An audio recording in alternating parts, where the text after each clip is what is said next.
soir, au cours des années 2000, une jeune adolescente fait la baby-sitter pour une famille riche ayant des enfants en bas âge.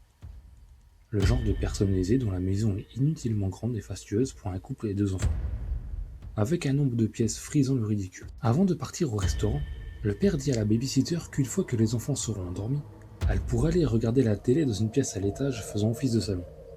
Il lui recommande cette pièce en particulier, ne souhaitant pas qu'elle traîne partout dans la maison.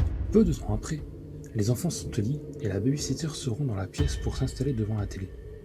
Du moins, elle tente de regarder la télé. La poupée de clown pratiquement grandeur nature dans un coin de la pièce le dérange. Elle tente de l'ignorer aussi longtemps que possible. Mais la poupée commence à la mettre si mal à l'aise qu'elle ne peut plus le supporter. Elle sort de la pièce, prend son portable pour appeler le père de famille et lui dit « Tout va très bien, les enfants sont au lit. Mais est-ce que je pourrais regarder la télévision dans une autre pièce ? Il y a la grande poupée de clown, elle me trouble vraiment. » Après un court silence, le père répond d'un ton très sérieux. « Prenez les enfants, allez chez les voisins et appelez le 911. » Pourquoi ?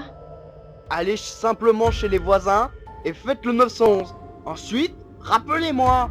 Elle réveille les enfants, les emmène dans la maison voisine et appelle la police. Lorsque celle-ci est en route, la babysitter rappelle le père et lui demande « Alors, expliquez-moi ce qui se passe. » Nous n'avons pas de poupée de clown à la maison. Ensuite, il explique que les enfants se plaignaient d'un clown qui les observait pendant qu'ils dormaient. Sa femme et lui-même avaient ignoré cela, leur assurant qu'il s'agissait d'un cauchemar. Lorsque la police arrive dans la maison, elle trouve le clown, qui se révèle être un nain. Un nain en tenue de clown. Je pense que c'était un sans-abri assez déguisé, qui, d'une manière ou d'une autre, avait réussi à s'introduire dans la maison et à y vivre durant plusieurs semaines.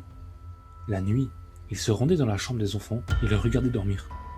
Comme la maison est très vaste, il a été capable d'éviter d'être repéré, de se nourrir discrètement avec la nourriture des habitants.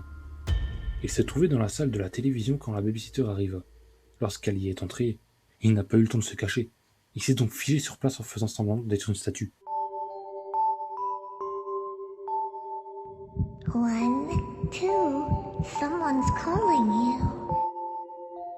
3, 4, better check the app store.